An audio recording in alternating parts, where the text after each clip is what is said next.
Hi, guys. Welcome to Parawomenradio. I'm Amy. Behavior analysis in true crime delves into the intricate world of understanding criminals' behavior, experiences, and psychological makeup in order to crack cases and prevent future crimes, right?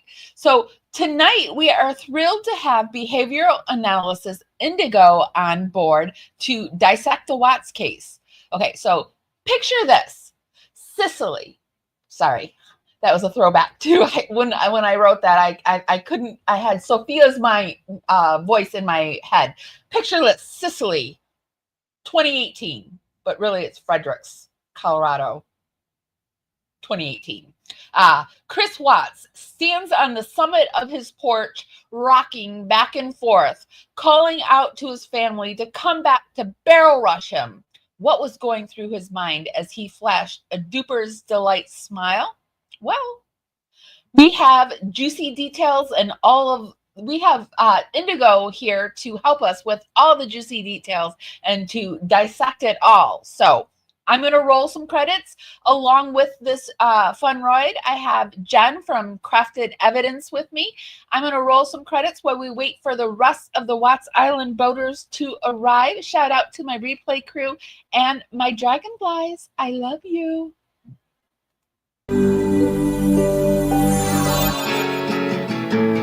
Carefully strumming his old guitar again. Words rolling out into our fire. If heaven had wings, I would steal them and fly away with you for a while. Hearing the essence of gratitude, your dreamy little smile on my lips. I miss my cue, but baby, I had you. Miss my cue, but I had you for that day. I might miss my cue here and there, but I never have to worry about it because I've got my power crew with me. And along for this joyride, I also have Jenn from Crafted Evidence. Hi, guys. Happy Saturday. How you doing?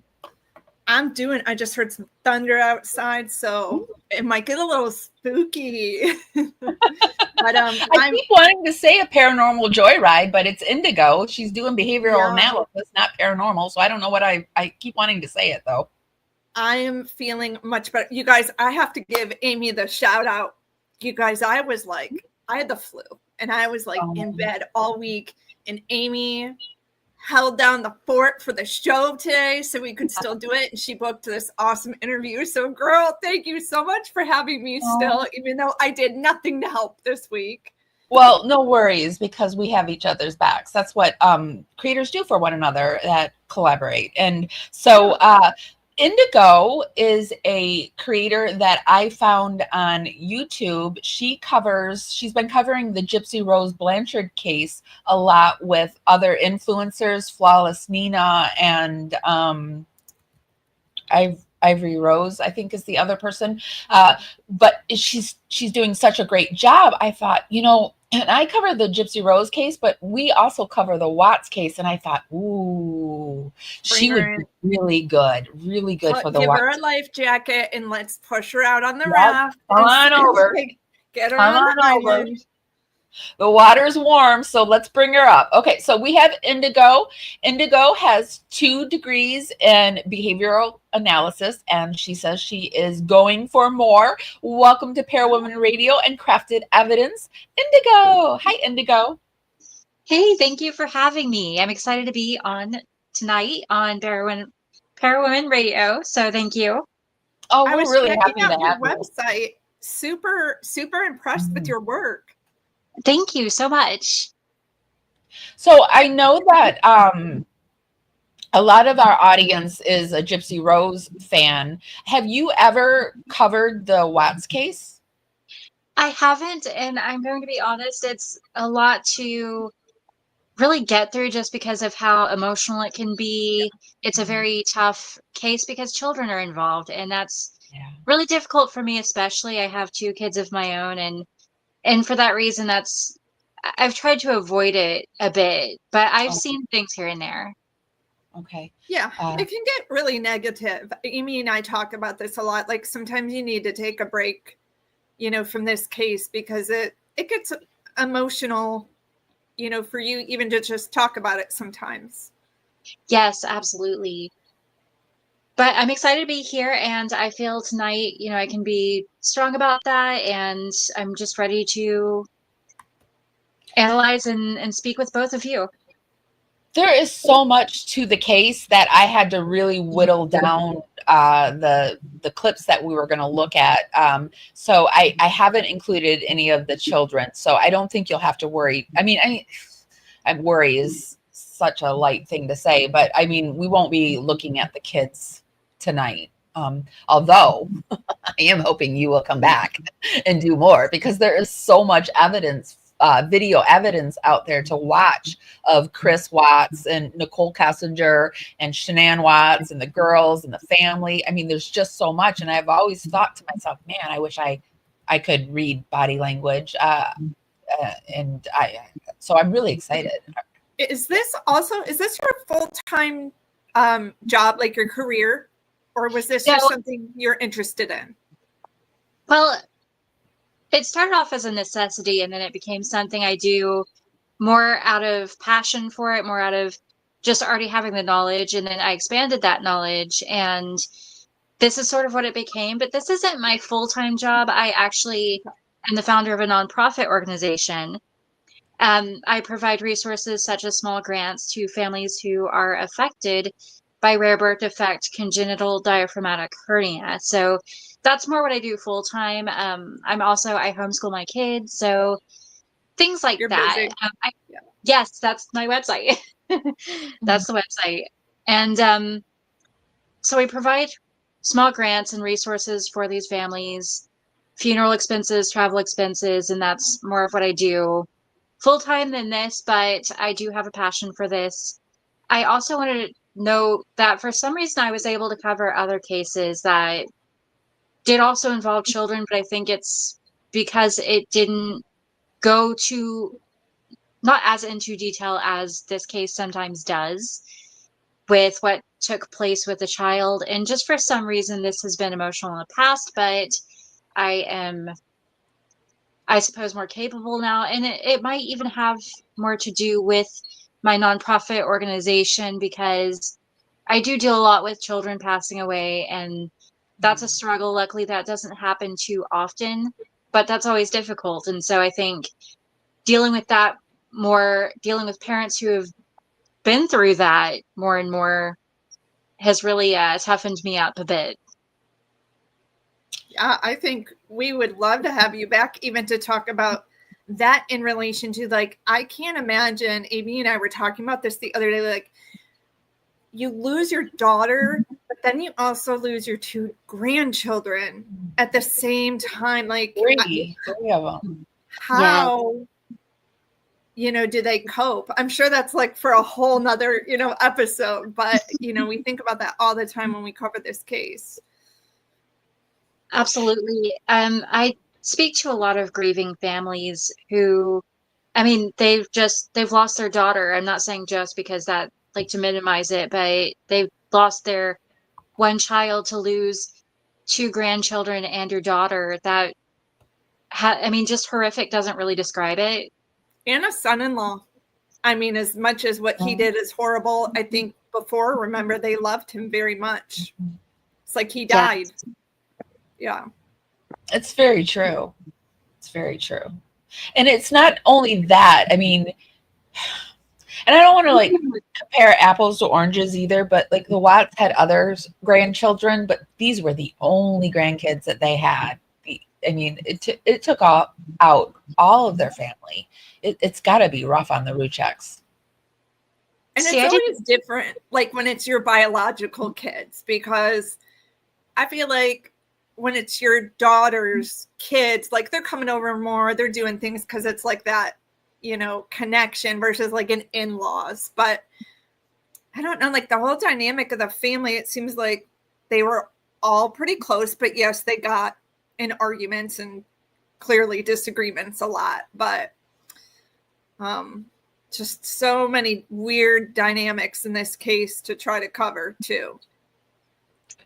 There's still grief there when you lose even a son-in-law in this case, or I mean, you both know, I'm sure, but there's grief involved, of course, still in cases like this. And I believe truly and personally that Chris didn't have the connection that they had with him. Just my personal belief. I don't believe that was reciprocal. That's a good point. Yeah, I'm so interested for you to dive into these clips with us and kind of see what you pick up versus, like what we're like, and see what we find out here. Yeah, it's going to be really good. So but first let's talk a little bit about you, Indigo. So you have this nonprofit, and you started taking. Where do you go to get these degrees in behavioral analysis? How do you do that? It's certificates, not necessarily degrees. There's not a degree. That's okay. I just wanted to clarify that. No, I appreciate that. I'm certified, but you go to, there's different places. You could take Joe Navarro's body language courses. You can take the Paul Ekman group, which is what I would personally suggest. Okay. I took courses with the Center for Body Language. For some reason, I always say it's for body language. And that's actually one that I don't mean this in a slanderous way, but I wouldn't recommend. And you have to do a lot more to become certified through them. It costs a lot more. I just feel that's a little more, I guess, time consuming and financially consuming than the Eggman group and other places. So that's what I would recommend. Okay. And and when you take this type of course, what type of things do you learn? Is it psychology, or because my background, I have my BA in psych soc, so I'm just very curious, like what type of courses are you doing? So you learn about micro expressions, and you learn about the different stances and just different parts of the body. And I'm not sure how to explain it past that. A lot of it is micro expressions. A ton of it is micro expressions, and learning to pick up on the tonality, on, even color psychology. But really, as far as psychology goes, it doesn't go too much into that. That's something I studied separately because I actually wanted to be something like a criminal psychologist at one point. I wanted to work in courtrooms with people. So that's more what I wanted to do. And so that was a separate thing. And the body language courses I have taken don't really go into that, but to have that knowledge alongside the body language analysis is really helpful because you can try to figure out why someone would do what they're doing. And it's not always absolute, but you can try to figure that out, why people behave the way they do, and what parts of the brain might be active when they're moving and behaving the way they are. And so that was separate, but that's something that I was also fascinated in. It's a tool, and it's a really good, interesting tool. And so do you guys want to start looking at some of the clips? And let's jump in. I was just thinking it'd be so interesting, the fact that I might be in the grocery line next to you and not even know that you're picking up on some of my mood and what I'm feeling based on the knowledge you've learned in these courses. Like, have you ever noticed someone in some really bad distress and kind of just maybe talk to them because you noticed their body language was a little off? I wouldn't say talk to them, because in the cases that I'm thinking about, in the situations I'm thinking about, I didn't really have that opportunity, and I also, I'm not sure that I will always say the right thing to those people. I don't feel really comfortable with that, but I'm also not always analyzing body language. So there are situations where I have picked up on people in distress and analyze their body language, and I've been able to tell that. But in a lot of situations, I'm really not trying to analyze them the way that I do people in true crime and Yeah. other situations. So it depends, really. I think that with body language analysis, what a lot of people believe is that you're being analyzed all the time, and really it's more when I'm actively trying to analyze someone. Now, of course, there's things here and there I'll just naturally pick up on, someone being upset or nervous, or things here and there, but I'm not always actively analyzing body language. People say that to me sometimes too when they find out what my degree is, and they're like, "Oh, she's gonna like Analyze me." analyze me," and I'm like, "No, it's not all that. Trust me." But you do learn to. You kind of are. It's internal though. I find I move through life and I recognize things and I just kind of like note it, but it becomes part of your life. You just you're like, oh, that person's doing this. But I will say, Jen, that when you said that, I was thinking too, I'm like, oh, I'm on camera. She's probably looking at my face when I said that. Oh. No, like I'm nervous. an empath. So I don't, have you guys ever, like one day, this was like earlier this year, there was a mom coming out of ABA therapy, which my son does. And she just like had this vibe about her. And I'm like, this woman's having a bad day. And I've never done this in my life. But I went up to that woman and I gave her a hug. And I'm like, you're doing a great job. Like, I knew she was dropping her kid off. I knew she was having a hard day. Like, have you ever had that feeling when you just like look at someone and you're picking up a vibe that something's wrong, or they just need someone to be like, say something kind? Yes. Oh my goodness. Yes. I always feel so sorry for people. And I mean, it's one of those things that, like I said, I don't actively analyze, but there are things like that you can just naturally pick up on without knowing things about micro expressions. And and in most situations, people aren't trying to be performative. People aren't trying to be deceitful just in everyday life most of the time. That really happens more in social media, I would say. That's a good point. Oh, that's a good point, actually. Amy, I have to think that's happened to you because I feel like you're an empath too. Oh, yeah. But I have learned to stay in your lane. And I'm like, I don't like, you can't save the world. I'm at that point where I'm in a very like self-serving mode right now where I can't save the world. I want to, I really do, but I just can't. So yeah, it gets draining. Yeah. You got to let other people do it. Some of the work. So Chris Watts, I think one of the most famous interviews that he gave was his Summit on the Porch.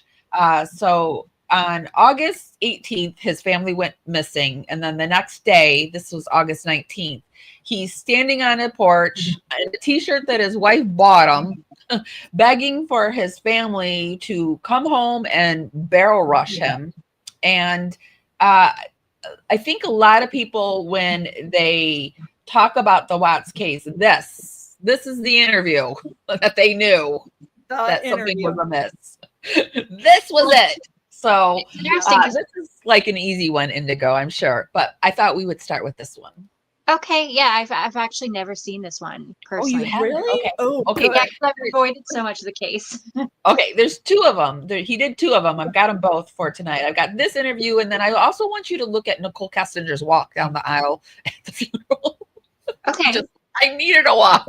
Wait, I you're needed making an it alarm sound go like there off. was a wedding, Amy, walking down the aisle. Walking down the aisle at the funeral.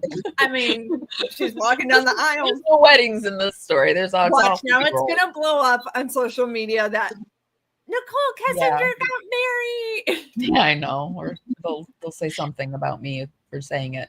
Okay, but anyway, it doesn't matter. This is Chris Watts and his summit on the porch. So I thought how we would do this. If anyone wants to talk, just say stop, and I will stop it, and then we'll have a discussion. Do you want to do that? I'll play some of it, but if there's something that you see like right away you want to say, just tell me to stop. Okay. Okay, yes, that's what I did with other people. So You did? Okay, good. I'm All gonna right. raise my hand because you know I'm a loudmouth, Amy, so that we can still hear the soundbite. Okay. Sure, I'll just wait for you to ask questions, but like, it's the most important thing. Like, I'm not sure. I'll just wait for you to ask questions, but like, it's I want them wherever they're at. Like, I have no inclination to where they're at right now. Like, I've exhausted like every friend that I know of, and every friend that I have has called friends that Shanann has that maybe I didn't know about, and it's just like it's vanished. Like, she's not. Like, when I got home yesterday, it was like a ghost town. Like, she wasn't here. can you pause here? Yep.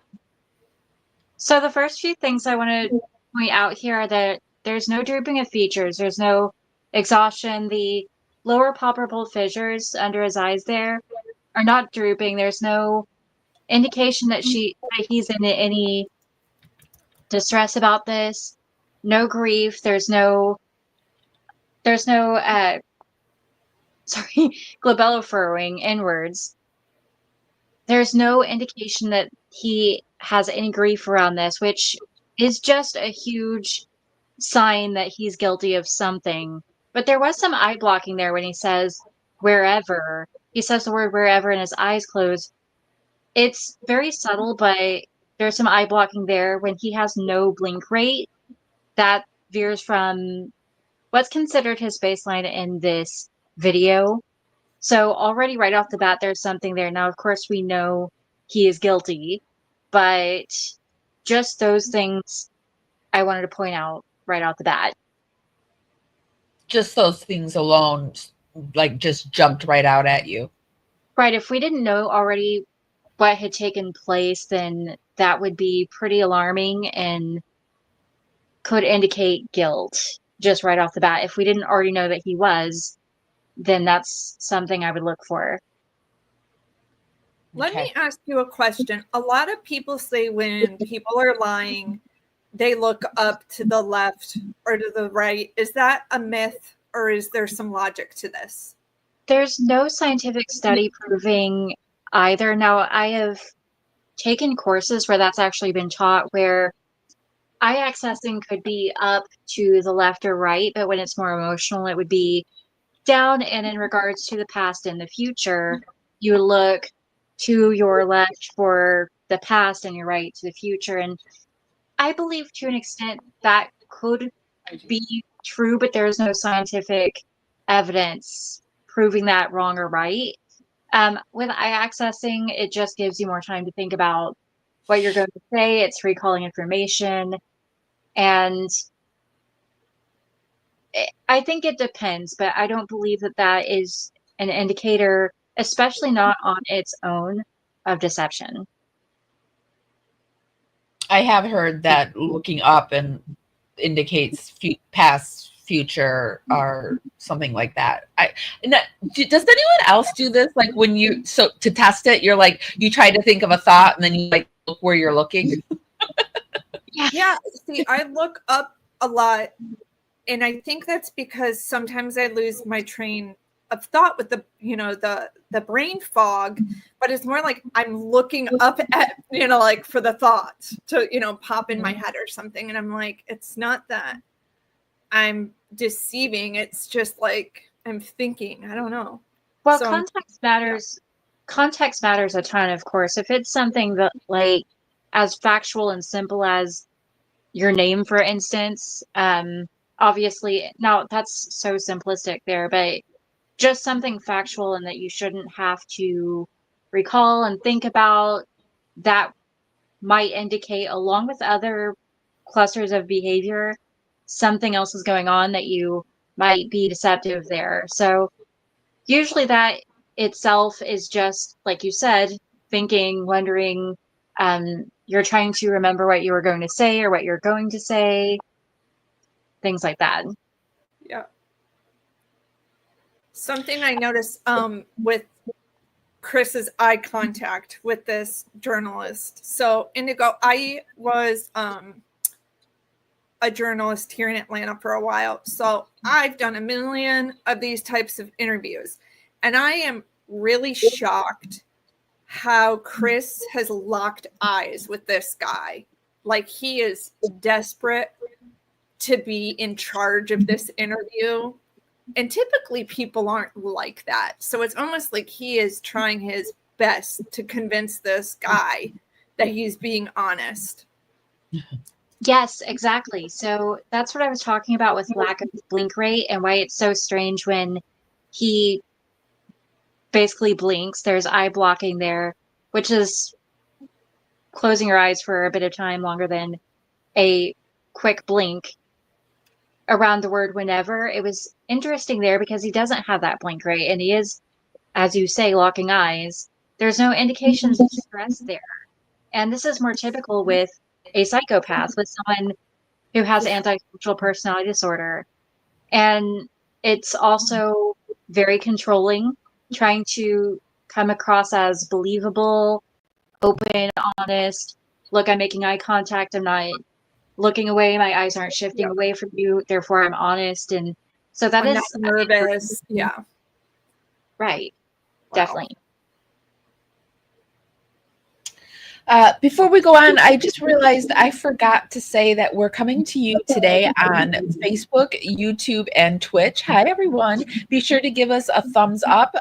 However you do that on the platform you're at. It helps us dance out into the algorithm. Party out there. Bring more people back to the party. It's just a free way to help us out, and it's really, really appreciated. Sorry, didn't mean to bust in, but I forgot to do that before we started. I think it's very interesting that Chris is able to maintain eye contact. I do think that's interesting, and that's a good point. Yeah, I would love to reach out to this reporter, and I'm sure I know someone who's worked with this person. You know, it's like the degrees we were saying. Everyone's originally from Michigan. There's some connection, but I would like to talk to this reporter and see if after they shot this, they called the cops right away to be like, you need to look at this, because I always thought it was a woman that was doing it. I thought it was a woman. Oh, I know the gal you're talking about. Well, there was a couple. They sent what is called an MMJ out to do this. So a girl went there by herself with the camera to shoot this. You know, like they weren't live there. Mm-hmm. So, but then there was another station, whatever the competing station is. They went to, and it was a guy. It'd be interesting to talk to both of them and be like, did this strike you as weird to where you reached out to cops to come watch this? Or did you like wait for them to watch the news that night? Because if this were me, I would be like texting, you know, the sheriff's department contact that I know and be like, you might want to come look at this footage. You might want to go look at this. Yeah, something is not right, and I don't want you to wait till 6 o'clock to see this. Yeah, you might want to come look at this mess. There is a question for you, Indigo, and Gerald wants to know, what if he took a pill like Xanax or similar? Do people act like that? That could definitely change the way you analyze body language. It could change the meaning behind it. So that could be possible. Thrive patch. I don't think that's what we're seeing, but I believe that could be possible. I have heard people take Xanax or something like that for a polygraph. So it seems like they could do it for that too. That's interesting, because physically it would calm your heart rate down. Yeah. Right. Well, it'd be interesting to take a poly without Xanax and with it and see how different it is, you know? Well, the thing that I want to point out is that, or I guess say, is that when you keep your eyes open for a long period of time, your eyes normally water up. I personally don't have enough experience with something like that to say for sure that that would change the natural tearing up. Mm-hmm. But that makes it more interesting. Again, when we're seeing something like this and there are no tears and there's no blink rate, I believe Not with the one tear. stress, there would still be somewhat of a blink rate there. There would be something there. It wouldn't be like this where there's nothing. Yeah. There's just no panic whatsoever. Your kids are missing. Like, Right. no panic whatsoever. Yeah. Okay, let's go back into it. I have no idea like where they went, and it's just earth shattering. I don't feel like this is even real right now. It's like a nightmare that I just can't wake up from. Chris, when did you learn that they weren't here? Like well, I texted her a few times, called her, I didn't get a response, which that was a little off. And then her friend Nicole showed up about a little afternoon. I could see it on the doorbell camera, and I was like, "Hey, what's going on?" She's like, "I can't get a hold of Shanann." And that's when I was just like, "All right, something's not right. If she's not answering the door, she said the car was here. It's like, I gotta go home." And we got here, got inside, and nobody was here. Nothing. And so I read that Shanann kind of What is all the lick lipping about? So Lick- that's lip. Why can't I say that? Lip licking. Jeez. Sorry. now we're seeing more indications of stress with the increased blink rate and the lip licking, but we're not seeing eyebrow flashes or forehead creasing, no raising the eyebrows, no illustrators, no movements that emphasize what he's saying. So that nervousness coming around this being brought up, this being a nightmare, this Nicole showing up and all of these things coming up, he's not emphasizing the parts we should see him emphasize. He's not raising his eyes and emphasizing certain things. He's being more nervous about this, more stressed about this, and it doesn't make sense to be more stressed about this than prior to this, where naturally he's talking about they're missing, and it's just an interesting time for all of this nervousness to appear. But that lip licking there, it can be a self-grooming behavior if you're concerned about how you look on TV in an interview, but that would be more consistent. And it might be throughout this interview, possibly. We haven't watched the whole thing, but so far appearing around this part is more an indication of nervousness. Our mouth dries up when we're stressed, particularly when we're being deceitful. Not always, but a lot of the time it's when we're being deceitful. And so that's what we're seeing here. It is strange. He's not even. That's a good point. Nothing is moving up here at all. Yes. He looks like he might have some Botox done, honestly. He has for real though, he has like no wrinkles. Can we pin Daniel's comment? He has a pharmaceutical background. And I just thought that was interesting about the Xanax. No, Daniel.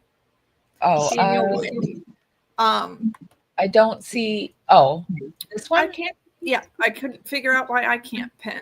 I don't know. That's weird. I think it's because of the whole thing. I didn't add. I think you changed your email or something. I don't think we're merged tonight. I've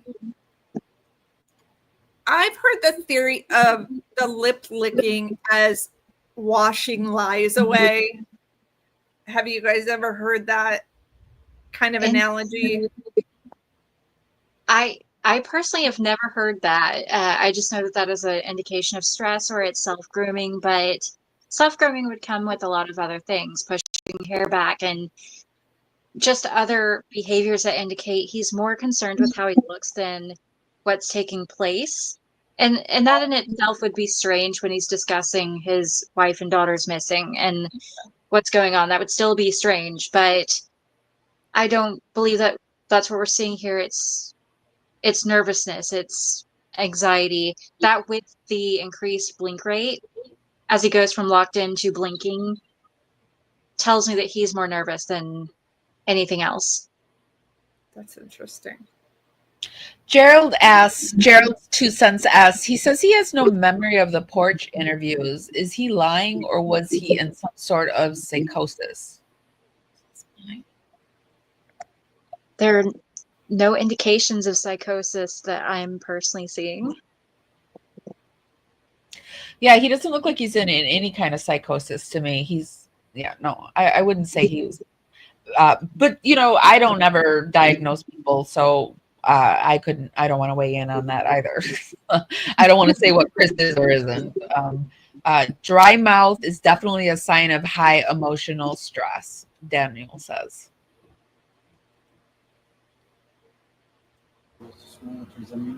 Yeah, because like Bella was going to start kindergarten next Monday, and they were just getting ready to start back again. And so what kind of... So I just caught this. He's literally on the camera lying to the news crew. He knew that Bella was supposed to start school today or yesterday, right? He kind of pauses too. There's that verbal distancing as well, or not distancing, it's in the past tense instead of she's supposed to start. If we can find her, he already is confirming in that manner that she might be gone, that he believes she's gone, deceased. But then that with the lip compressing, you're seeing here him holding back something, thoughts, words, emotions. Just the lip compressing is usually the holding back of something. Oh. You know what's interesting too, you guys, is Nicole set up this news interview, all the crews to come out, and he texted Sandy and said, "Should I do it?" Sandy said, "I wouldn't do it if I were you." Yeah. Thank God he did. Yes. Yeah. That's interesting. I think it's crazy that Sandy would tell him not to do it, but okay. I think she had so much faith in him Yeah. that she thought he would never do anything like this. And she was looking out for his best interests. But good thing he was. Definitely was. She definitely was. But I just... Some people I'm just giving you a heads out. There's a tornado about 20 miles south of me. So if the power goes out, that's why. Oh, okay. Wow. What were you going to say, Indigo? Sorry, I was just going to say some people may believe that, the media is going to twist the narrative either way, whether you're lying or not, so maybe don't do it. So I believe that might be why she told him. I'm sure you knew that by now. I'm just saying. I think that's a good point too. That I don't trust the media, and I guess if I loved somebody, I would. But I don't know if my daughter was missing, I would just want whatever I could to be put out there to find her. So I don't know. Right. All right, let's go back into it. That's what I love about us is we can all we can come on the panel and we can all disagree, but it can be just perfectly fine. We don't all have to agree to get along here. So your friend Nicole kind of tipped you off at something. Yeah, because she was here at the front door, and that's when I kind of knew, okay, if she's not answering anybody else either, this isn't like her, because she works that direct sales business, and that's what she does. And for her not to respond to any of her people, if she doesn't respond to me, that's fine. She's busy, she's got stuff going on, but not to respond to her people, though, that was. I just want to say, when I heard him say her people, I knew then that he was using Nicole Kessinger's words, because she said his people in the interview. So that there was some conversation about her people, and you say her people, or this is what you say, you didn't expect her people, or something like that, because that's so Nicole Kessinger. So I found it interesting. He actually has an eyebrow Oh, flash. you mean Atkinson or Kessinger? Dickinson? I meant Kessinger. Sorry. Oh, no, wait. Yeah, no, you did say Kessinger, but you mean like she kind of coached him, you think? Yeah, I think so. Yeah. Because Nicole Kessinger calls family people, your people, Yes. instead of your family. And Your so house, that's that when I know. Yeah. God, I didn't ever think of that, Amy. That's a good pickup. Those kids. He says that a lot. And she says that too. Yeah. What, Indigo? I'm sorry, I cut you off.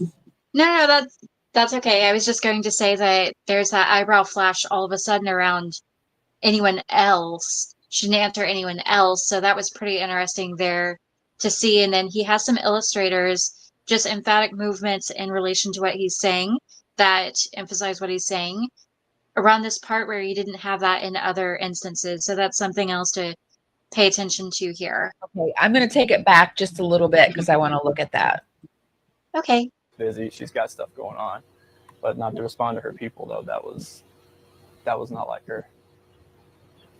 Chris, you've got a beautiful family, you know, and it looks like you all love each other very much. What went through your mind? I see the eye blocking now. Something wrong.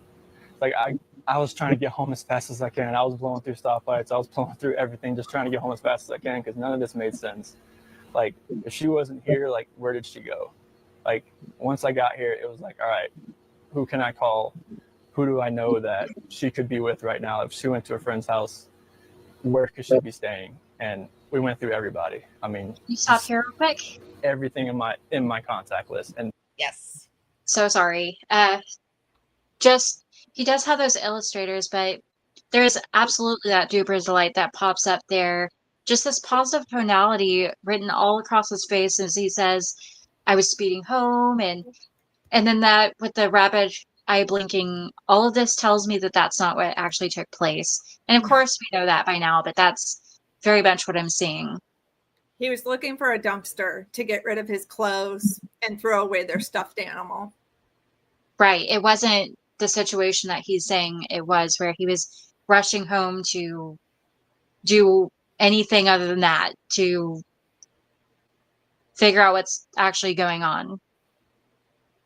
Does his chopping actions mean anything? Like because he's doing more like hand movements now. I noticed. So those are the illustrators. Those are an Oh, emphasis. those are illustrators. Oh, okay. Sorry. I also find it like his emotion really changed too there when the reporter said, "Chris, you have a really beautiful family." Like he gets really awkward there for a minute, almost like he feels like he's being interrogated by a cop versus a reporter who's trying to help you get your story out to find your family. Right. There's so much here that conflicts with someone who would be looking for their family. And exactly that. That's an excellent catch. He starts to have this nervousness around specific parts that veer away from how calm and casual he was prior to this. Yeah. It's a good point. Contact list and her friend's contact list, and nothing has come up. Everybody has said like they haven't heard from her either. I'm just hoping right now that she's somewhere safe, and maybe she's there. But right now it's just like, if she's vanished, like I want her back so bad. I want those kids back so bad. That's got to be a duper's delight smile right there. Right? You should screenshot that, Amy. That's a good thumbnail for the future. All right, let me grab that right Yes. quick. We'll get that. Well, Got it. Well, and the emphasis came around she's there, not wherever she's at. It's she's there. Hopefully she's there, which was pretty interesting as well. You had you saw forehead creases and an eyebrow raise around she's there. Hopefully she's there, and not any other instance. Found. Yes. I feel like that's the first time I've seen the creases in his face this entire time. Right, exactly. He's not emphasizing other points in this to have that emphasis around she's there, and it's such a major one. And then the lip licking and everything that you're now seeing, it's just a lot going on that veers away from his baseline. That tells me something else is going on, that there's importance around these bits, but not around these bits, perhaps because he's being deceptive or because something else is going on there. It could be Botox in some instances, but I don't believe we would see the forehead creasing at all. I don't think he had Botox. No, I don't either. Right. I think I that think- and if you notice too, like he finally breaks eye contact and he's doing a lot of like looking off into different directions. Finally, he's not like lasered in on the whoever the reporter is. Yes. Absolutely. And the increased blink rate, just all of this going on. He's so nervous, but just the emphasis in particular around she's there. It's so interesting to me because he's saying there's a place and I hope she's in it. It's just he's so I can't stand him. Cringe. You know, I wanted to ask you a little bit about the hard part. Your first thought is, where are they? I want them back. Your second thought is, you know, And at certain points, it does look like he's literally going to eat his lip. Like I literally think he's going to eat his lips. Yes. He's holding back a lot. Oh, is that what that means? Oh, okay. You're also, your second thought is that you're afraid people think you may have done something. Yeah, I mean, not everybody's gonna have their own opinion on anything like this. I just want them people to know that I want my family back. Like I want. Why would anyone like start off like that? Everyone's going to have their opinion. Like he's already painting himself as the villain. What? Like, why would we start thinking about that? That's really like, it's like he knows he's guilty, you know? Right. There's this defensiveness almost without him being accused directly yet. I've never seen a dad give a soundbite like that when their kids or wife were missing. Like, people might think it's me, but it's not. No, they're focused on the kids and talking about, like, my daughter's got blonde hair and it's curly and she has a birthmark on her shoulder, you know? Like, Right. No specifics. And that's where his focus should be. Verbally, that's where his focus should be, is, you know, if they could be here, please look here. How do we find them? Please look for them. There's this reward. Anything aside from, well, people might have this opinion, as you said. Yeah. Yeah. It's a very weird thing to say in a news interview. Like, the first one too. I could see maybe like a couple days later, you know, people might think it's me. It's not. But like, this is the very first interview. You have an opportunity to possibly get your kids back, and you're going to talk about yourself. Right. Yeah, he doesn't do any of this like normally though. But then remember this guy, remember after this case there was another case where the woman, I think some lady kidnapped her or something. She was pregnant and she got kidnapped, and she kidnapped her for the baby, and nobody believed the father, and everyone was like, oh, this is another Chris Watts, and you know, he was doing weird stuff in the interview. So stress makes you do weird stuff, but also he's doing a lot of smiling, a lot of rocking. Yeah. There's no grief. There's no remorse. There's no indications of exhaustion. Stress can, you know, definitely make you do weird things and seem guilty when you're not. And so that's why it's so important when there are clusters of behaviors, and also if there's some distancing or things that verbally come out. I mean, that's obviously important, but there would just be clusters, and that's important to look at. And it's important to note that not everybody who does these things is guilty. There are so many factors to everything, your environment, what's going on. there are people who will come off as guilty when they're completely innocent because they may believe in an interrogation room, well, I'm not guilty, there's no evidence stacked against me, I'm going home. So they may come off as more casual and less remorseful because they didn't actually do it. So there are instances like that where people can be wrongfully accused for those reasons, and it's just so important to look at different things. It is important to look at different things. Daniel wants to know, why does Chris Watts have such a nice, healthy glow to his skin immediately after murdering his family? I said self-tanner. Self-tanner. Hey, Lisa, how are you doing? It's good to see That's you. the best I've got on that. You know, he said he never watched this interview, and he couldn't because he probably knew what a train wreck it was going to be. Yes. Yeah, he does look more pissed than worried. And I agree, Jen Soto looked really pissed off too. It's weird. Well, normally though, that would come with more of a chin jut and bearing of bottom teeth, nostril flaring, and downward glabella furrowing. If he were feeling more anger, that's what I would expect to see.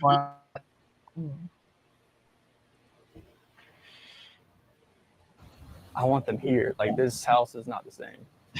I mean, last night was traumatic. Last night was, I can't really stay in this house again, with nobody here.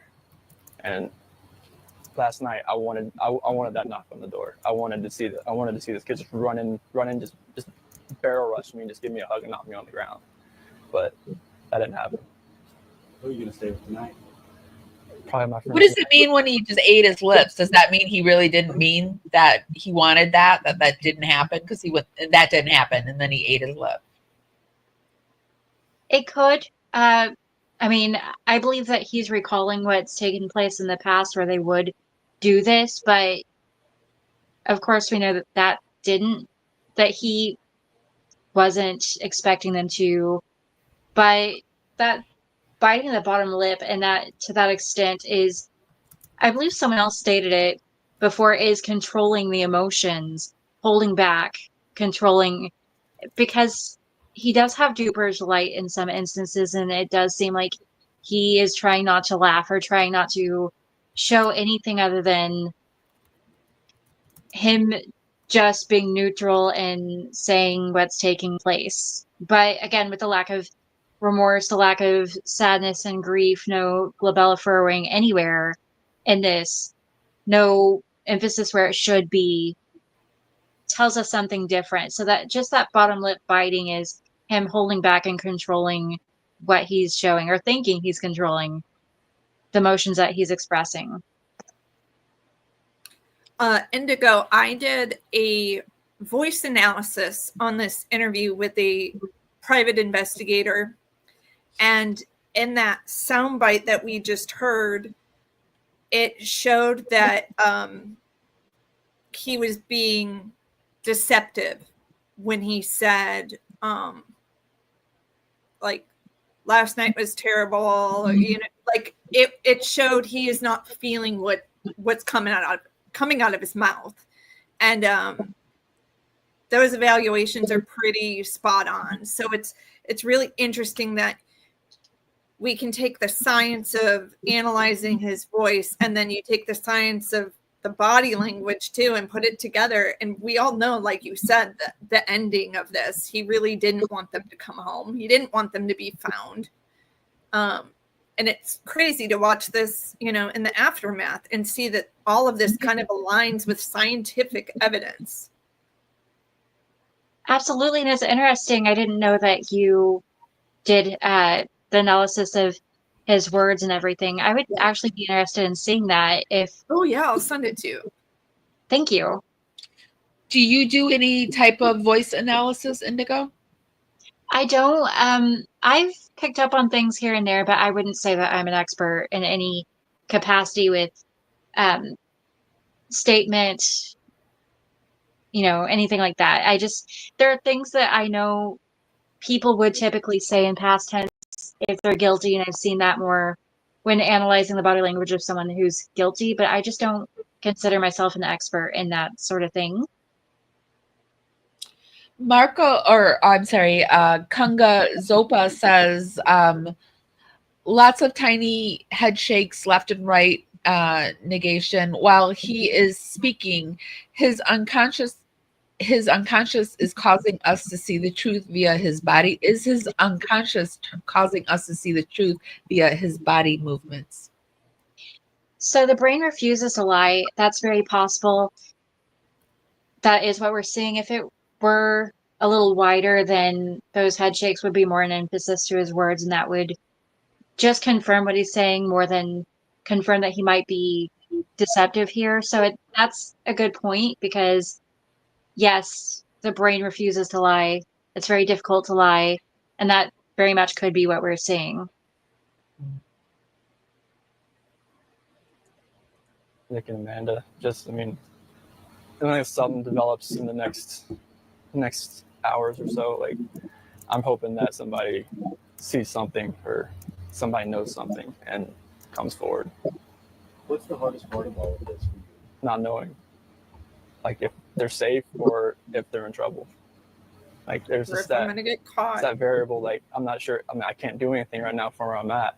Like, I'm not sure if they're safe somewhere, just huddle up somewhere, or if they're in trouble. And knowing that if they could be in trouble, it's earth shattering right now, and it doesn't feel like it's real. The weird part of all this, it sounds like everything. Earth shattering. No tears. Earth shattering. Right. He looks earth shattered, doesn't he?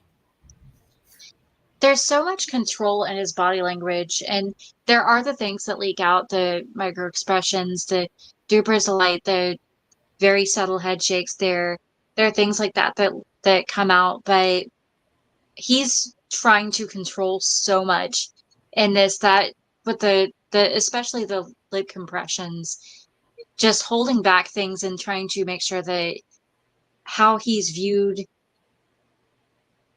is, I mean, he's innocent. He's trying to look for them. They're missing.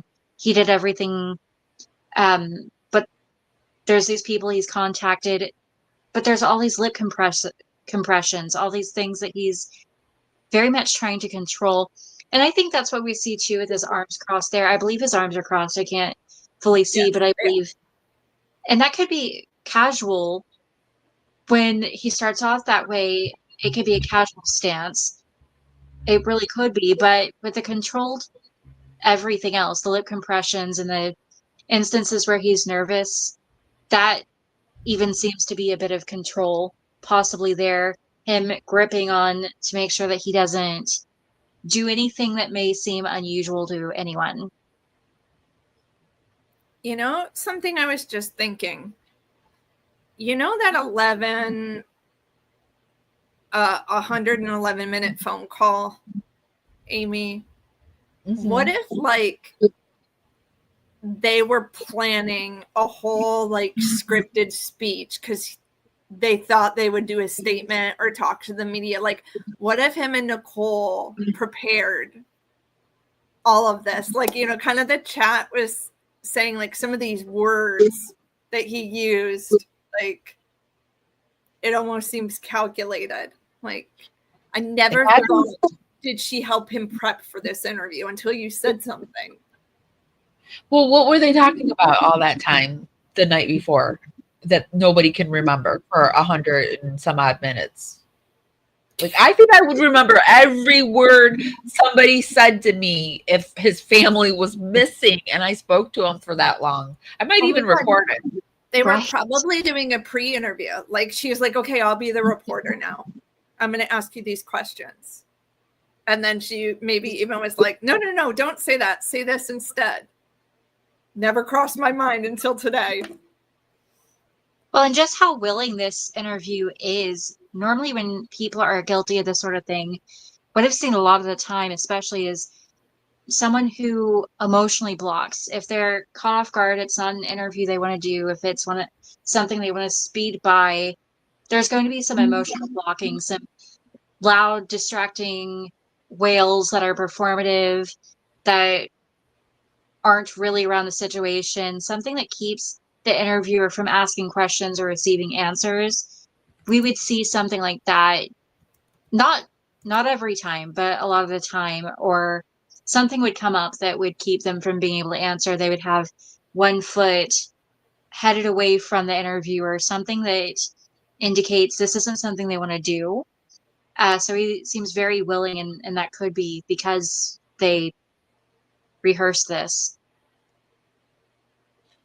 I thought it would be interesting to then, because he did 2 interviews. This is his second porch interview, and he did it with a different. This is the woman that he did it with, and I thought it would be interesting to look at him to see if anything really changes too much. And I popped it forward because I wanted you to be able to see Indigo that what his hands are crossed, and he like stood like this like the whole time, I think, pretty much, except when he would do his hand chop gesture movements. So I think this one was worse for him. The reporter angled themselves where he's pinned in, which is making him uncomfortable, versus when he was like out by the garage, like he can almost, if he had to run or flee, he could. So you can tell. And then you've also got the canines in the back barking their heads off. Yeah. He knows that's not good. So like this one to me is way worse than the other interview. Yeah. He knows a lot more is going on at this point, I think. And his stance a little leans backwards very, very slightly. It's not authoritative. It's not him taking charge of the situation and saying, this is what's taking place and this is what we're going to do. So that's pretty interesting. And it's also not casual. This just confirms to me that this is controlling. He's controlling how he's viewed here, what he's freely expressing, but with those micro expressions and everything else, it's not working as well as he would hope. Okay. Let's see what he has to say. Oh, also, you guys, I live on channels, and at night they take the airboats out, and they've got them out right now. So if you hear anything in the background, it's the airboats. Yeah, in bed about 2. What was she going for? A family trip? Or what? It was a Thrive direct sales. It was a local event that was down there between a bunch of leaders in the company. This person just prepping right now, but I left work early that morning, like 5:15, 5:30. So like she barely gotten into bed pretty much. No, this might be a tough question, but did you guys get into an argument before she left? It wasn't like an argument. We had an emotional conversation, but I'll leave it at that. But I just want them back. I just want them to come back.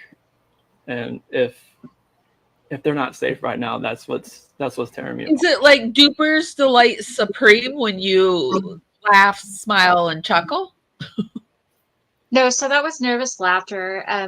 Duper's Delight is more on one side of the face. It's more one-sided and a micro expression. Usually it's not very, very apparent. So that was just nervous laughter. And again, I think it's about control, him trying to control how freely he is smiling and happy about the situation.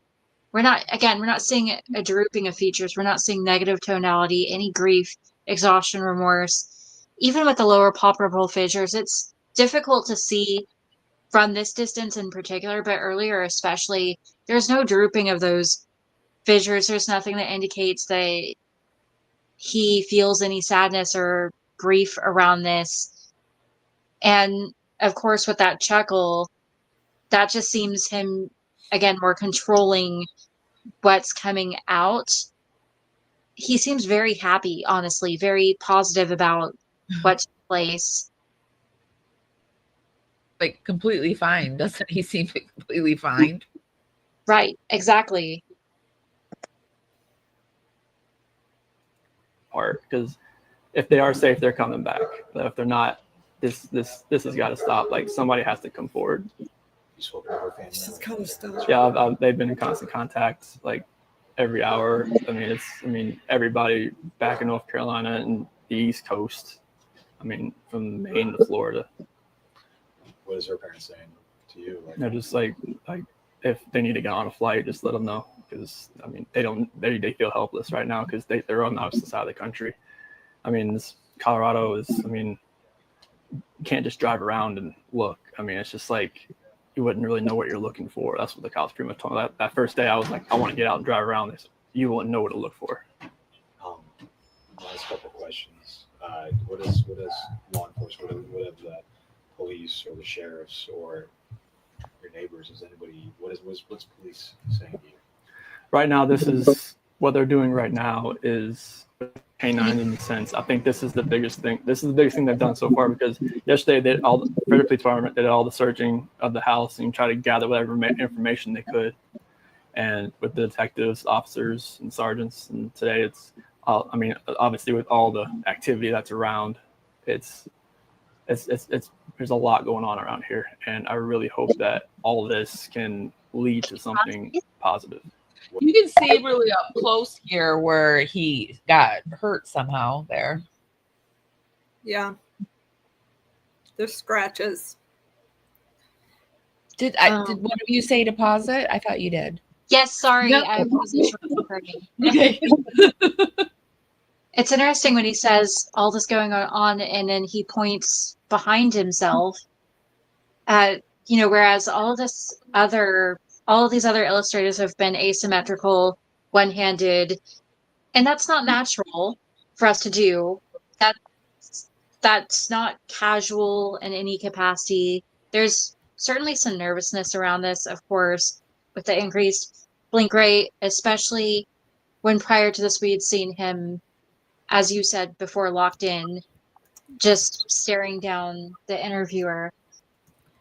When he says someone's got to come forward, then we see a bit of an eyebrow flash there, but we're still not seeing labello furrowing. We're still not seeing foreeye creasing where we should see it.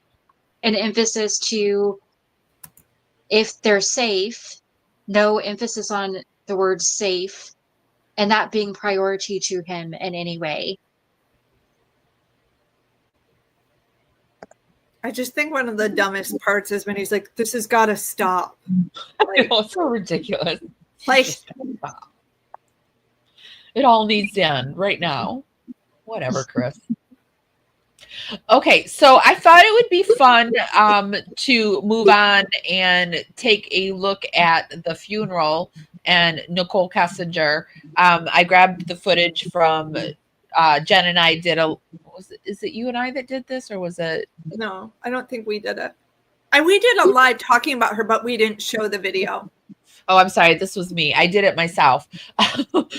And this is the video of Nicole Kessinger walking down, well, allegedly for entertainment and whatever. It's not been proven, but it is her. I like 99.9999% sure it's her.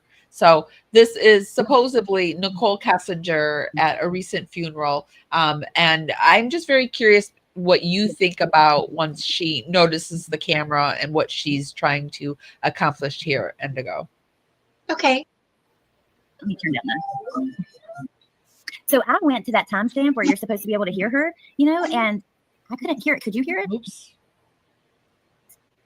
I didn't really get a chance to scope it out. Like, I can't go to the website and get it anymore because they...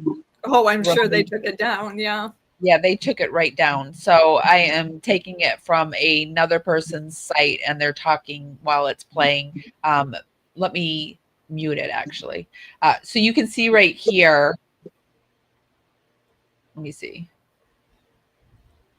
She walks down the aisle in just a second. Normally, I would say give a shout out to the person, but this is not their video. This is it's not. This is Alex Erickson, and we will put the link to everything down in the show notes, in the YouTube show notes that we watch. And we do this for fair play use. And I will also be putting the links for Indigo's channel and her link, and also Jen's. So we see her come around the bend here and Coming around the bend. this is a friend's funeral that she's at. I don't think she expected the camera to be there, but what do you think? She's very hurried. I actually, sorry, it was tiny. And do It you is mind? tiny. Here it goes, right here. Here she comes. Let me slow it. Maybe I can slow it down too. No, it is interesting. You're right. She's hurried, like she just spotted the camera and is like, oh crap. I don't want to. I was going to ask if this was sped up, but certainly her lower mouth drops as if there's some surprise there. No, I don't think it is. I didn't mean to interrupt you. It is not sped up. I just slowed it down because so we can get a better look at her when she goes by. But she's so quick.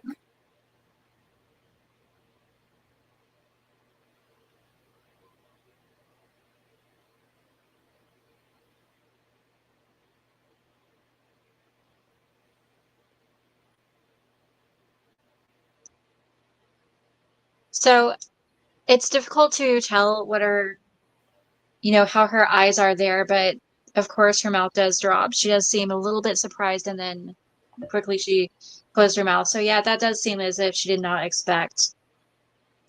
Let me see if I can get a better video of it. Hold on. Sorry about that. No, it's my issue. Maybe I can get it better on a short. No.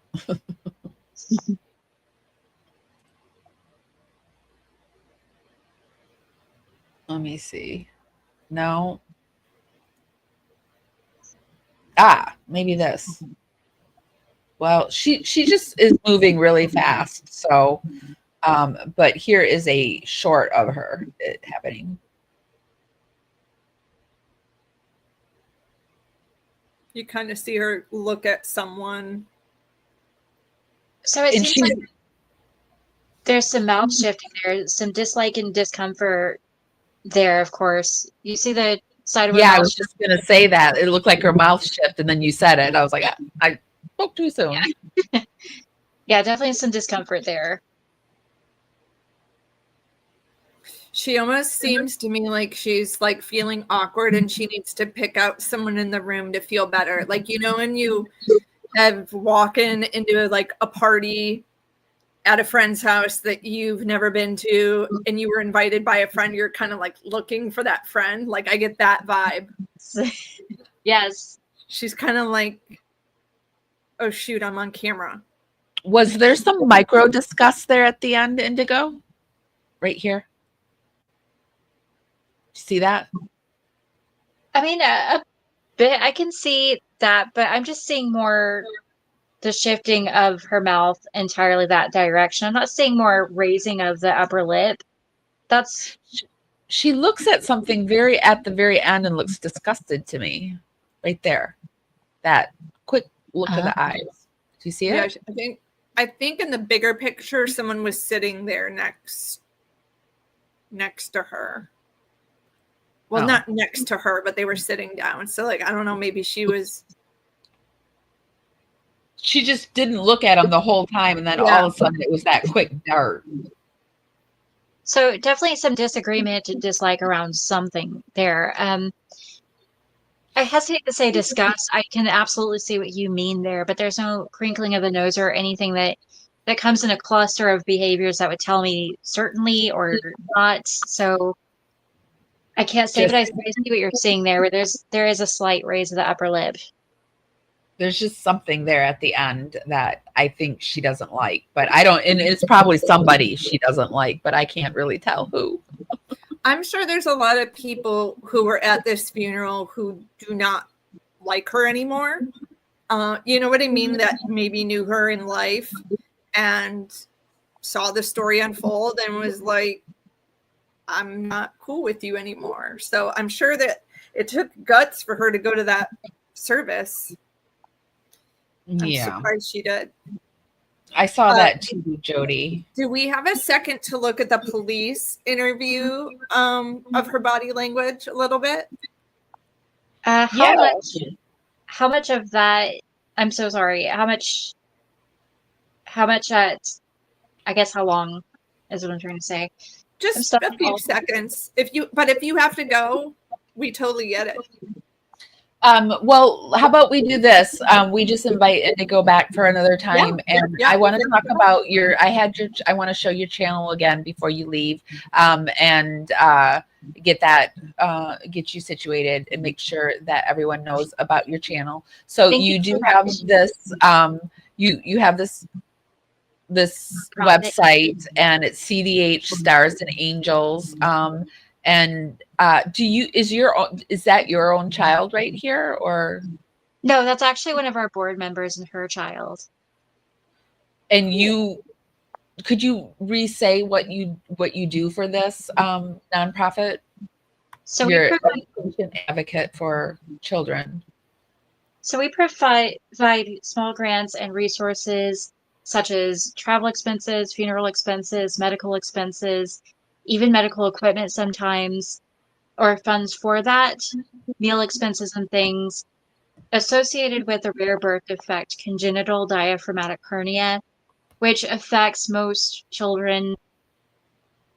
They're diagnosed prenatally. Sometimes it's diagnosed older in life, but it's a lifelong, often fatal birth defect. It's very expensive. These families need a lot of support, so that's what we do. We provide small grants, care packages, medical equipment, just whatever would help the family. Can you shout out the name of it for people who have a hard time reading the screen there? What the website is again? Yes, so it's CDH Stars and Angels. Okay. Is it hard to read? For me a little bit. Oh, sorry about that, guys. No, okay, so this is her. Not you. It's my eyeballs. Oh, okay. That's her website. And if you are interested in finding her over on YouTube, she has an amazing channel. It's called Indigo. She is covering the Lori Vallow case, the Gypsy Rose. I was really excited. I just saw this that you did Sarah Boone. Love to talk about Sarah Boone. Would love to actually talk to you about Sarah Boone, because we cover Sarah. She's such a card. Yeah. Yes. I guess that's a nice way to put it. So, so you do lots of Gypsy Rose, which that's a frustrating case. A lot, yes. A lot of my subscribers seem to really enjoy that case more. I've just built more of a community around that, so I focus a lot on that, but I also try to do other things here and there. We can get that 100%. I've covered the Gypsy Rose case. It just got a little too intense for me, so I've backed away from it for a little while. But yeah, it's a good case to cover. It's interesting. I'm sure there's a lot of behavioral stuff that you get out of that. Yes, absolutely. I would love to have you analyze the Scott Peterson interviews with TV one day. That would be really good, especially since he's going to be going back for this whole appeal with the Innocence Project soon. What do you do you follow the Scott Peterson case, Indigo? I don't actually. I have not. I don't know anything about that case, to be honest. I think that's better to look at it with a fresh set of eyes. So don't go research it or anything. I think it'd be good to have you back and just not really know what it's about. Can I ask you really quick? I wanted before you go, when you're doing your analysis, do you watch it and you're just kind of sitting there with something, writing down and noting when you note stuff, or how do you analyze it? I have before, but most of the time, no. I just play clips. I see certain parts, and I even get a lot of criticism for this because people will say, well, there's no way you saw that much in that short amount of time, but there is a lot that can be picked up in short instances. And I think sometimes I'm more eager to point things out, and I don't give it a lot of time to, cover several minutes of a video or several more seconds. as I should. And I get a lot of criticism for that. So I think that I see things and then I just say them, and maybe I shouldn't, but yeah, for the most part, I don't write things down more often than not. You're very good at remembering them. I would like I would have to see it and be like stop, and I have to say it. But you're very good at like we would play a clip and then you would come out with like a long analysis of it. So you're very good at what you do. I have to say you're very good at it. Thank you. Well, really, that is the reason that I get, like I said, so much criticism, because I try to not leave a lot of time for me to have to remember a whole lot, and I don't write things down. And that's also why I don't actively analyze everybody all the time, because that would be a lot to kind of, I guess, consume, for lack of a better word. It can get overwhelming if you're around somebody for a very long period of time and you're trying to remember, oh, they said this and they did this, and why did they emphasize more around this? Now, I can look at things in general and remember things in general, like they've really shifted here, their behaviors. Sorry, I'm rambling. Oh, I think something happened with your audio just went a little different. Yeah. It just, your audio changed right in the middle there. But okay, so I think you have to go anyway, and so thank you so much. I hope you'll join us, and yeah, I'm really happy you were here tonight. Yes, thank you. I was excited about this, and I really appreciate it. Thank you. We can't wait to have you again. Thank you.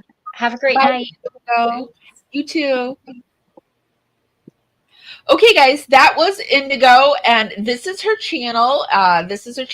And this is her website. I will put the links for everything down in the show notes. Be sure to check it out. Before we go, Jen and I wanted to talk to you really. Oops.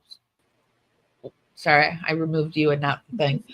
We wanted to ask you, did anyone see the news clip? Does anyone watch Anna Nicole Smith? Did anyone watch Anna Nicole Smith back in the day? I'm sorry, what? Yeah, we wanted to show. By the way, Amy, like she's awesome. Thank you for booking that. Like, yeah, she's awesome. I hope she I comes texted back. you in the We had middle. some audio problems at the end. I Yeah, think something happened with her audio at the very end. So, yeah, but no worries. So yeah, we wanted to show you guys Anna Nicole Smith. That in itself kind of became a crime case too, of who gave the son the medication that he OD'd on, who was supplying it for Anna Nicole. Then you've got this whole paternity test battle. But anyway, everything worked out fine. And she had a daughter, if you're not familiar with that case. Yeah, methadone. But anyway, she's with her biological dad now. And every year they go to the Kentucky Derby. So today was the Derby, and we were looking at these pictures and we were like, my God, she looks just like Anna Nicole now. And I'm not sure what you guys thought of that case. Yeah, Larry Burkhead's her dad. She looks so much like her dad. And Howard Stern was the other guy. yeah, Howard Stern. Was his name Howard Stern? Oh yeah, it was. It was. You're right. You have the one with so the black picture. This is at the Churchill Downs. This is Danny Lynn, and they go to the Churchill Downs, I think, every year. That's where she met her dad. Yes, that's where Anna Nicole met Larry. And then Larry was a photographer, and he would take pictures of Anna Nicole, and Anna Nicole would flirt with the camera. You know how she was. And the two of them developed a relationship. And I don't think you didn't send me the one of them at the thing. I sent a video of a couple. Yeah, you did. Okay, sorry. You did. Sorry. This is the only thing I was able to do this week to help. So that's Danny Lynn when she was born. And if you know the story, her son ended up dying. Was it that same day or the next night? Well, he slept. He came and saw her that night, and Yeah, she was sleeping, and she thought he was sleeping in the chair, but he was not. and I think she renamed the baby after her son. But the other clip shows video of, we thought it was interesting. She's wearing Anna Nicole's dress that Anna Nicole wore when she met Larry. I did like a little short earlier today, and some people said they thought it was creepy and weird. What do you think of that? Can you see it? Is it up on the screen? It says you need to download it. Oh, sorry. Hold on. I don't know how to, when it pops up with the player, how to share the play, move it to the player, because I've never done it. Hold on a second. Yeah. Let me see. Oh, there it is. So same dress. I'm sure she had it altered too, though. Yeah, she said she was wearing the same dress as her mother in this. Is this a video? Yeah. She looks you just watched- like her. It's Yeah. so amazing. Have you watched the documentary on Anna Nicole? She's very interesting life. I don't know if I have or I haven't.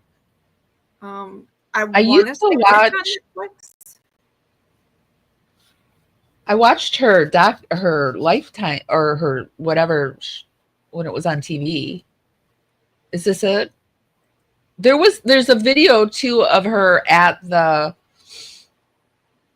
this awards, and she says that, you know, her mom wore this very dress, and she's talking about it, and her dad gets really emotional and kind of tears up a little bit. So it's pretty amazing.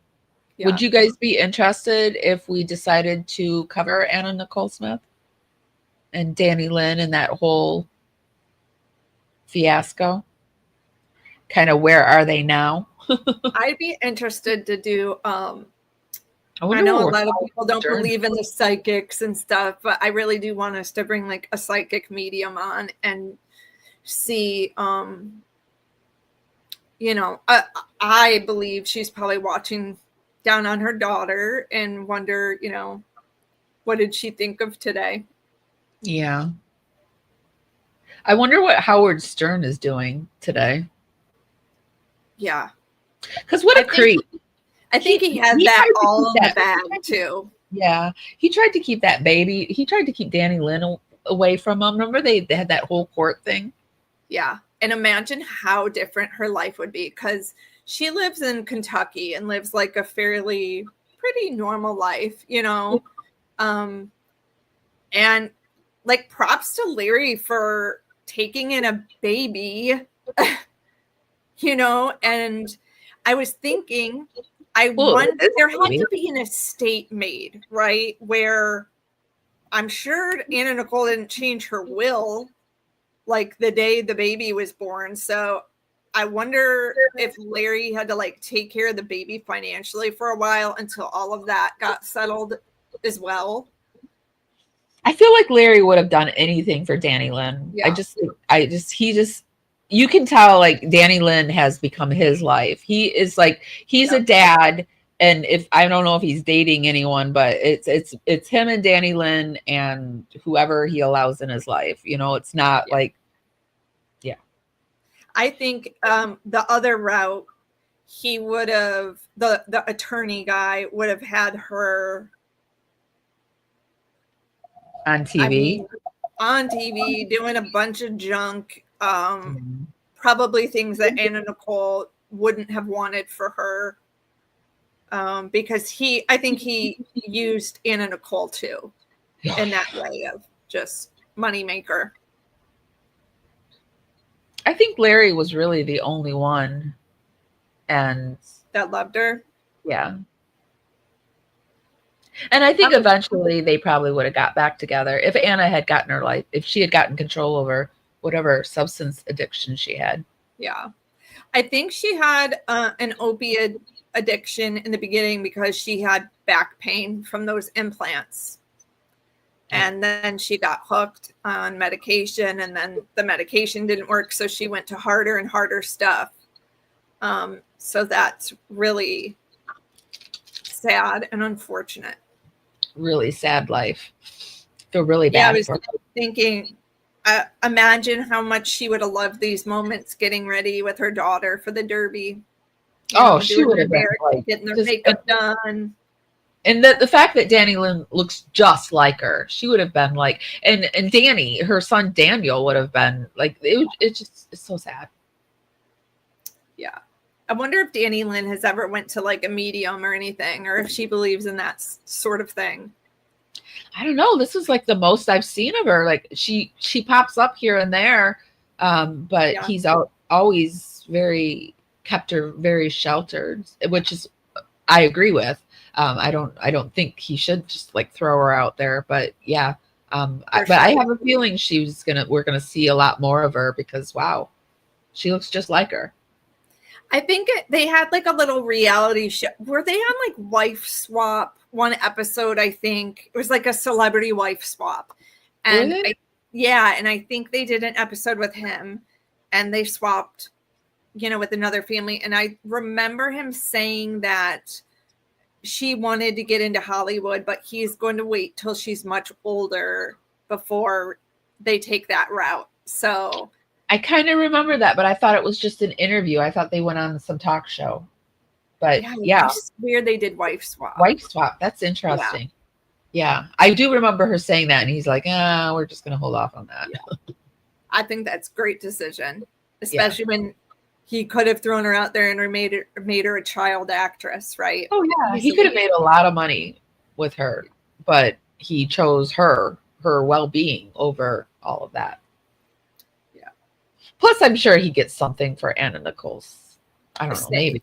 I bet, I'm sure that took a long time to work out, too, because I do think the attorney boyfriend was in charge of all of that. But, I mean, he is the biological dad, so there was going to be child support. Yeah. And it's going towards the child, so well-deserved. Much darker than the Watts case, Andrea?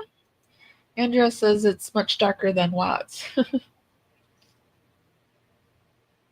Ooh, I don't agree. I think Watts is as dark as you can get. I mean, I guess if you go along prolonged, like what they rolled Anna out and did to her for a prolonged period of time, yeah, it's pretty dark and gross. Yeah, it is sad to see how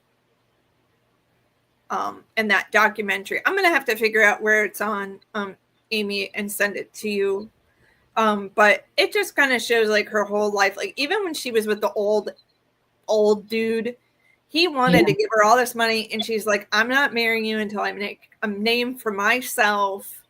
And she was like, "I'm not just gonna piggyback off your bank account." And I thought that was pretty cool of her. And of course, people don't. They think she's a dumb blonde, when she was a businesswoman. And it's the same thing with like Paris Hilton. They know how to play the game to look stupid. And they know exactly what they're doing. Life was pretty raunchy for women on TV in the early 2000s. I mean, it was a free-for-all. And all of those women that were treated that way are now having their glow up. Like the girls next door, they have their own podcast that they do, and now Anna Nicole probably would have had her glow up too, her turnaround, her if she had lived. So it's just really sad. Oh, for sure. I watched The Girls Next Door. Like I did a binge weekend where I watched all the old episodes, and there's I was so into The Girls Next Door. I was so into many cringe things that he would say to them. Horrible. To lower their self-esteem. I mean, like we could do a whole episode on just he was manipulating them and making sure their self-esteem was low at all times. But at the time I watched it, I would ride my exercise bike and I'd Oh, yeah. watch it, and I just thought it was funny. I just like, but it's so crazy because people don't realize, like, when the times change, Yeah. and the times have changed in that respect, thankfully. I mean, I think all of them are grateful for him because he got them, you know, where they are today with their careers. They wouldn't be where they are. But I'm glad they're all speaking out now about some of the emotional abuse they all went through. That docuseries was very interesting. The Playboy Mansion one. That was interesting. And then that was like, whoa. Yeah, they had the Playboy murders too, where like there's always some type of murder, you know, and it's connected to some playmate or this or that. Yeah, there was a lot of there was that on. playmate that was murdered by her husband. Oh, yeah, He got so jealous. Dorothy Stratton. Yes. And then there was like the claims of the bestiality and stuff. I was just like, ugh. Oh God, there's a lot. Very disgusted that I reported that.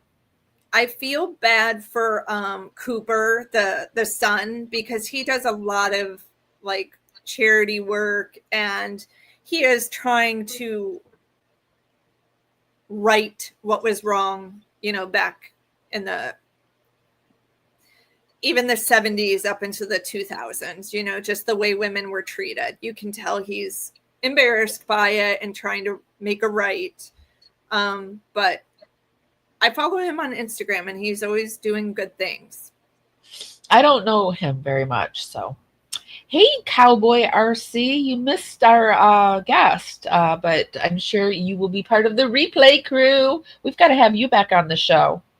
I keep saying that every time I see you. I need to, you know what I need to do? I need to email you. Cowboy RC is an ex, and I always get his title wrong. He wasn't the warden of the prison, but he was like under the warden. I've seen him on another channel. Did he talk about, like, he worked in the prison system, right? Yes. Okay. He's done a few interviews, and he came on and talked about what Watts' life might be like in prison today. It was very interesting. It was a good interview.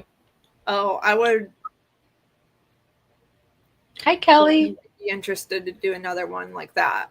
Yeah, I want to do one of life, and I'm very interested in prison. There's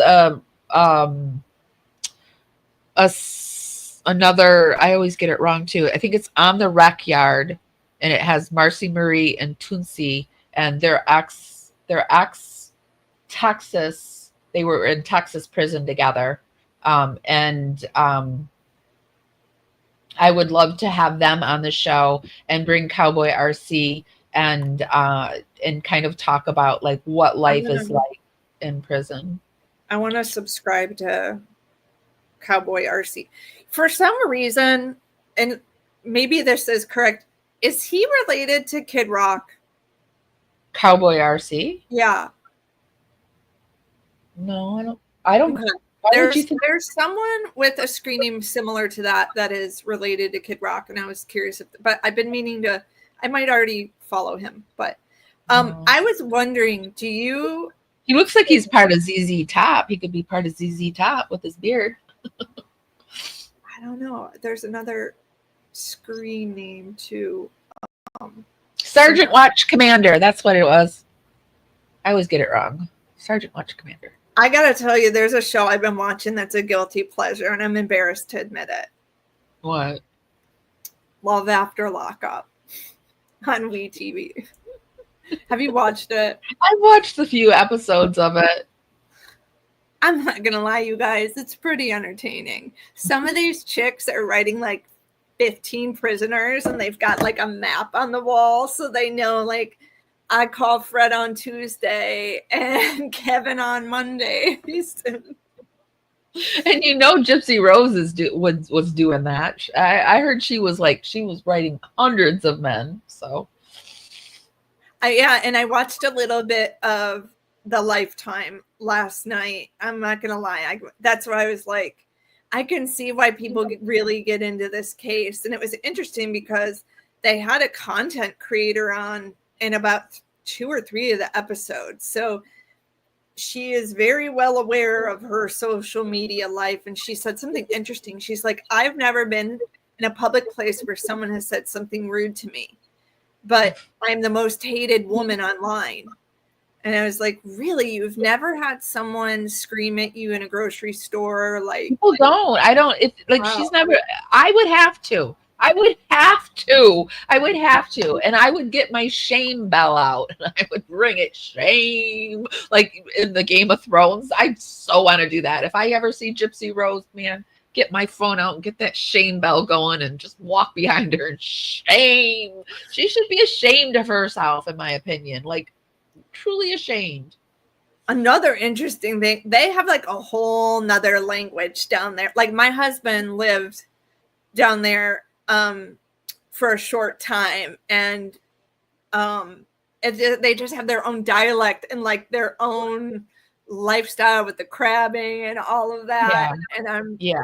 And when I worked at Weather Channel, there is this interesting group of people called the Cajun Navy. Have you ever heard of this? Mm-mm. It's like the badass Cajun people who will go out and rescue people in boats when there's hurricanes that happen, and they're just like regular everyday people. Like, they're just like good people, and they go do rescues after hurricanes. It's really cool. But yeah, they definitely like love their culture down there. Yeah, I've only been to New Orleans once, and it was before Hurricane Katrina. Why am I not able to say certain words? Hurricane Katrina. It's like weird. Yeah, isn't that the one where she said her records were washed away in that hurricane? Yeah. That worked perfect for her. Perfect. I just remember going by that Superdome before it all happened, and I didn't go in. But I just, when it was happening, I just was like fixated by that. Like, because it happened, I think I went, when did it happen? The hurricane happened. Was it over Christmas? Straight. No. Well, I guess I could Google it. I think I went just a few months before it happened. You would think I would know that, but August 2005. I had been there in February. So, yeah. Yeah, I grew up in Michigan. So, like, we didn't have like a strong knit. I feel like the South is so different than the North. Oh, I feel so stupid because I remember when it happened. I don't know why, but I think I was home. I was at my mom's house. I was in Michigan. I was in the Metro Detroit area, and I said something like, well, why didn't the people just leave? Like, why didn't they just leave? They knew the hurricane was coming. Why didn't they just leave? And, everyone was like, yeah, why didn't they just leave? It's like, well, there was nowhere for them to go. Where are they going to go? So, yeah. Yeah, and it's unfortunate. We see a lot of people and do stories on people who couldn't afford to leave, Yeah. That was very heartbreaking stuff. So I think that's all I have for tonight. Yeah, it's already 10. Wow. Yeah. Time flies when you're having fun. No, this was really good. So we are going to have, she said she wanted to come back, so I hope she does. We will have Indigo back, and we will do more. I want to do this. I thought this would be hold on, let me find it. I thought this would be a really cool video for her to evaluate. And I said that we didn't have any kids. And then after I said that, I had this one queued up in case we had some time. And it's the one where they are at the ocean, and you get to see a lot of, and this is where he starts being distant. Yeah. Yes. And I think this would be a very good one for her to look at, because then the girls, this was when he said the girls were starting to act funny towards him. Oh, Bella And wants nothing to do with him. yeah. And so he was really put off by the way the girls were acting. And it would be interesting because even the grandparents have like some interaction with them. So Also, I noticed in the chat someone asked a question, and maybe this is a good time to pose it to you too. Do you think he loved the girls? I don't know. I've been getting emails here and there that he was abusing the girls. I would really like to look into it to see his relationship with the girls. And I mean, did he really love them? He has such a feminine, his body was turning very feminine. He was getting this really tiny waist. Yeah, he was, from those patches. Isn't it? Somebody said that he was wearing a waist cincher. Wouldn't be shocked. I know people are not gonna like this opinion, but I do think he loved his children. I think he loved himself more, though. Some parents would do anything for their kids, and some others are self-centered. I have a hard time diagnosing him with the term narcissist, because I am not a medical professional. But I don't use it yes, either. a narcissist is going to pick themselves over their children. But in the early videos, he naturally is nurturing and caring for these kids. So I do think he loved them at one point. I think he loved them as much as he could love anything. Yeah. Right. But yeah, he definitely loved himself He had to more. Google, what does love feel like? Yeah. But yeah, Bella wanted nothing to do with him. Cece at one point started to go to him and then changed her mind. So yeah, I just think that would be a good video to go over. There's a good text message too. I just did a video a couple days ago where it's like a lot of the strings, and I want to do another. I keep saying we've got to do this video. I want to go over and do like a video where we go over the text messages too. There's one Shanann sent to him when they're in North Carolina, and she's like, "You're being really moody and short with the girls. That's why they don't want to come to you." Yeah. So obviously they had a conversation at some point where he was like, the girls don't want to be around me, or like, what's going on with the girls? They're being distant. Yeah. Yeah. I feel like we've got a new tool with Indigo. So yay. Yeah. Good find. Yeah. Okay. Well, Jen, thanks for being here. I'm glad you're feeling better. Thank you. I'll bail out so you can close. Okay. Bye, girl. Okay, guys, I will put the links to all the channels. I will put the link for Jen and Indigo's channel down in the YouTube show notes. Be sure to head over there. We are trying to hit 7K over on YouTube. We're about, I don't know, like 50, I think, short. So check to see if you are subscribed. And if you're not subscribed, yeah, it's a free way to help me out. And it's really, really appreciated. If nobody's told you this today, and even if they have, I'm still going to tell you this. I love you guys so, so much. And I'll see you next time. Thanks, everyone, for being here. Shout out to everybody in chat. Bye, guys. I miss my cue, but baby, I had you. Miss my cue, but I had you for that day. Here in the blue, I'm falling deep. Be sure to give this live a thumbs up. Helps me go out into the algorithm party out there. Bring more people back to the party. It's just a free way to help me. Baby, I'm dancing with you tonight, and it feels fine, feels fine.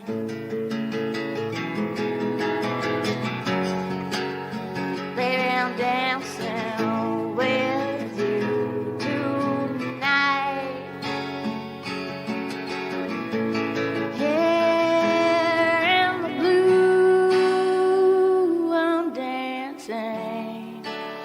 falling and hoping for some time with you.